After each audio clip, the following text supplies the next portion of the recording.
Protesters running from tear gas, clashes with police, barricades and fires, stores looted.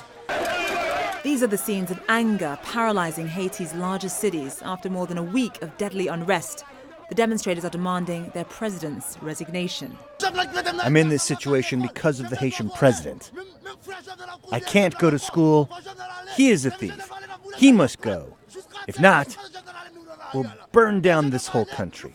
Accused of corruption, the administration remained silent for days as outrage grew. Then, in a televised address on Thursday, the president issued a defiant response. We have already had a series of transitional governments that have given a package of disasters and disorders. I will not leave the country in the hands of armed gangs and drug traffickers. As the security situation worsens, Canada has closed its embassy, and dozens of foreign tourists reportedly found themselves stranded after roads to Haiti's largest airport were blocked. The US has ordered all non-emergency personnel and their families to leave, and advising US citizens not to travel to Haiti due to crime and civil unrest, citing widespread, violent and unpredictable demonstrations. Meanwhile, humanitarian aid agencies are evacuating some staff who have been working to provide relief for the impoverished nation.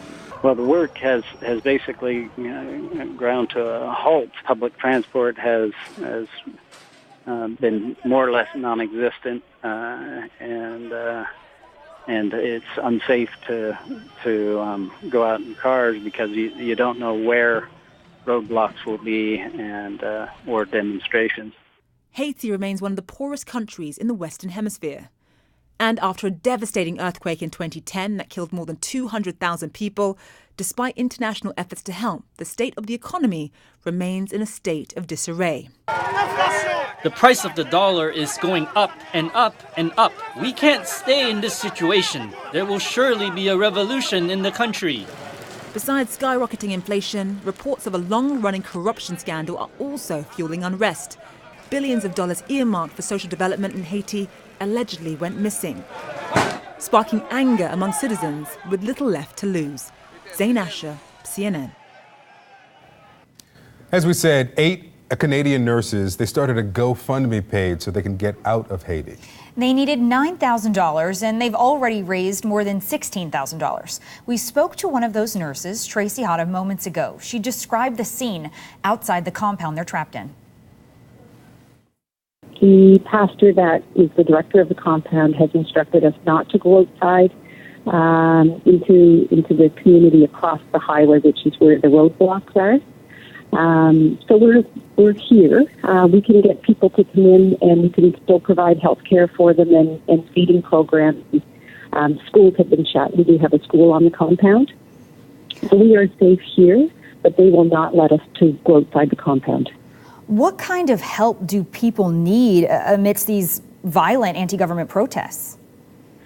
I think I'm not a political person, but I think that they would want the president to step down so that they're very destitute down here, and the ones that we're actually treating, they live in huts, they sleep on the floor, they have no running water, they have no bathrooms, they have zero health care.